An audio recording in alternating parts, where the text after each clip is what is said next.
इनको तो पता था कि भाई राम मंदिर बनेगा, हर हाल में बनेगा, तो इनको पाकिस्तान मूव कर जाना चाहिए था, कोच कर जाना चाहिए था। यहाँ क्यों रहे?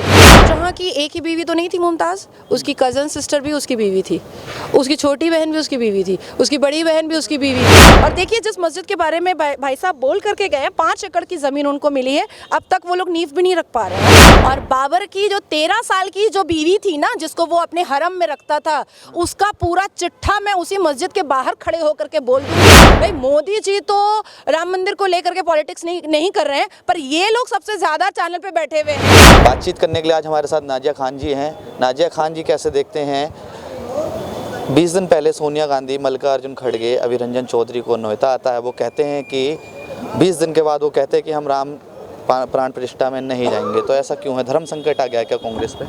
देखिए बंगाल में आपने अधीर रंजन चौधरी जी की बात कही है, इसलिए मैं पहले बोल दे रही हूँ कि बंगाल में भगवान राम जी का नाम लेने पर वहाँ की सरकार जेल भेज देती है लोगों को, ठीक है। और जो उनके साथ जो अत्याचार और अन्याय होता है, ये किसी से छुपा हुआ नहीं है, सबको पता है। मैंने मंडे के दिन, सोमवार के दिन, मैंने कैलकाटा हाई कोर्ट में 22 जनवरी को ड्राई डे करने के लिए मैंने जनहित याचिका डाली है कैलकाटा हाई कोर्ट में। और उसके बाद फिर वहाँ के मुसलमान मंत्री, जो कस्बा एरिया के मुसलमान मंत्री हैं, उन्होंने अपने एक दुमछल्ले को, अपने एक दलाल को मेरे पीछे लगा दिया है और मेरी पिक्चर्स को मॉर्फ करके वो डिस्ट्रीब्यूट कर रहा है, सबको बांट रहा है, तो मेरा मुंह बंद करने के लिए कि 22 जनवरी को ड्राई डे नहीं होना चाहिए। अब आप सोचो 22 जनवरी को ममता बनर्जी तो वो यात्रा निकाल काली मंदिर जा रही है, मस्जिद जा रही है, हाँ, और चर्च पे जा रही है, बहुत खुशी खुशी जाती हैं। हाँ, वो मंदिर में चंदन टीका से उनको प्रॉब्लम है, हाँ, उनको शिव जी की पूजा से प्रॉब्लम है, उनको शोभा यात्रा से प्रॉब्लम है, उनको राम यात्रा से प्रॉब्लम है, उनको सब चीज़ों से प्रॉब्लम है। उन्होंने तो कह दिया ना कि बीजेपी और आरएसएस का इवेंट है, राहुल गांधी, ममता बनर्जी, इन सब ने कह दिया ये चीज़। तो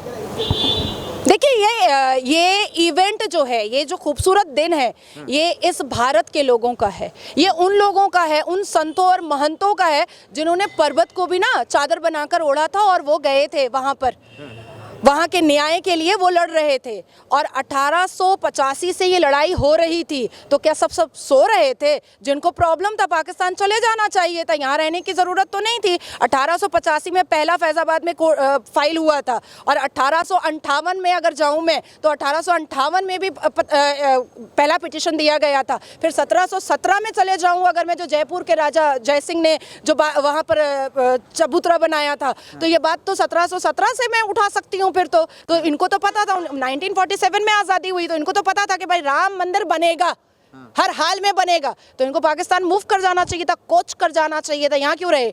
यहाँ क्यों रहे? ये धरती भगवान राम जी की है और कोई नहीं, और कोई इस पर टिप्पणियां जितनी चाहे कर सकता है, पर उतनी ही मुंह के बल गिरेगा। और तो मांसाहारी है ना, राम को मांसाहारी कहते हैं नेता, आपने देखा नहीं लगातार के? आई डोंट थिंक कि आपको एक मुस्लिम से इस नॉलेज को लेने की ज़रूरत है। मैंने रामायण पढ़ी है। एक मांस वो है जो मुसलमान, उन्होंने बाद में लेट मी क्लियर, एक मांस वो है जो मांस मुस्लिम्स भी खाते हैं और नॉन वेजिटेरियन जो सब खाते हैं। एक मछली के गूदे को भी मांस बोला जाता है, और एक फल के गूदे को भी मांस बोला जाता है, जो वेदों और ग्रंथों में इस बात को सबूत के साथ पेश किया गया है कि भगवान राम जी ने फल के गूदे को मांस कह करके बोला था। और उसके बाद उनको जब हम जैसे लोग अपफ्रंट आकर के अपनी बातों को रखे, और जब उनको पता चला कि भाई मुसलमान को भी पता है कि भगवान राम जी किस मांस के बारे में बात किए हैं, तो उन लोगों ने माफ़ी मांग ली, ठीक है, माफ़ी मांग ली। तो बेशरम की कौम है ये लोग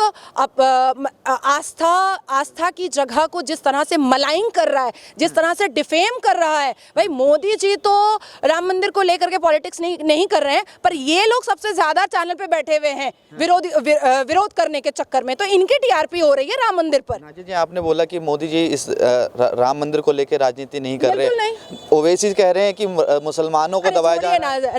राजोकार की फौज है, उसके दादा तो पाकिस्तान के साथ मिल करके फौज बनाए थे राजोकार की। तो उसी का लगता कहीं ना कहीं मुसलमानों को दबाया जा रहा है। राम मंदिर मैं तो नहीं दबी हूँ, मैं कहाँ दबी हुई? मथुरा और काशी। मैं तो नहीं दबी हुई हूँ, मैं तो नहीं दबी हुई हूँ, मैं कहाँ दबी हुई हूँ? मैं नमाज पढ़ रही हूँ। मस्जिद बन रही है अयोध्या में। सर आप इधर आ जाइए। कोई नहीं दब रहा है, ठीक है। और अगर इतनी ही तकलीफ हो रही है, अयोध्या में मस्जिद बन रही है ताजमहल से भी बेटर, बट टूरिस्ट आएंगे वहाँ से बाहर। यही तो दिक्कत है कि पहले देश सुनो, हमारे इंडिया की जीडीपी बहुत बढ़ेगी, वहाँ के टूरिस्ट इंडिया में आएंगे, पूरे वर्ल्ड के आएंगे। ताजमहल से अच्छा बन रहा है मस्जिद अयोध्या में। हिंदू मुस्लिम सब भाई भाई हैं, सिख भी भाई भाई हैं।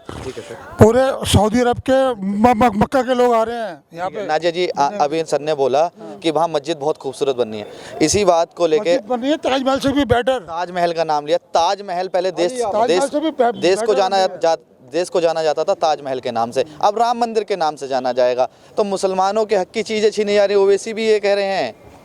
देखिए, मेरे हिसाब से, मैं एक शिक्षित महिला से आप बात कर रहे हैं, ताजमहल से पहचान करवाने वाले भारत को आज खुद तो बर्बाद हुए हैं और अश्लीलता का बाजार भी खोल दिया था उन लोगों ने। ताजमहल आपको पता है क्या है उसका इतिहास? शाहजहां की एक ही बीवी तो नहीं थी मुमताज़, उसकी कज़न सिस्टर भी उसकी बीवी थी, उसकी छोटी बहन भी उसकी बीवी थी, उसकी बड़ी बहन भी उसकी बीवी थी। और वो मकबरा है, कब्रिस्तान है। बड़ी मस्ती में लोग लवर्स और हनीमून मनाने के लिए जाते हैं और कब्रिस्तान उठा करके ला करके घर में शोकेस में सजा देते हैं। शर्म आनी चाहिए, शर्म आनी चाहिए। कब्रिस्तान रखते हैं और प्यार की निशानी कब्रिस्तान को बनाते हैं। मुझे तो ऐसे दिमाग से मुझे लगता है कि भाई पैदल हैं क्या दिमाग से? कब्रिस्तान कौन लाता है, कौन बनाता है प्यार की निशानी कब्रिस्तान? भारत की पहचान कभी भी ताजमहल से हो ही नहीं सकती थी।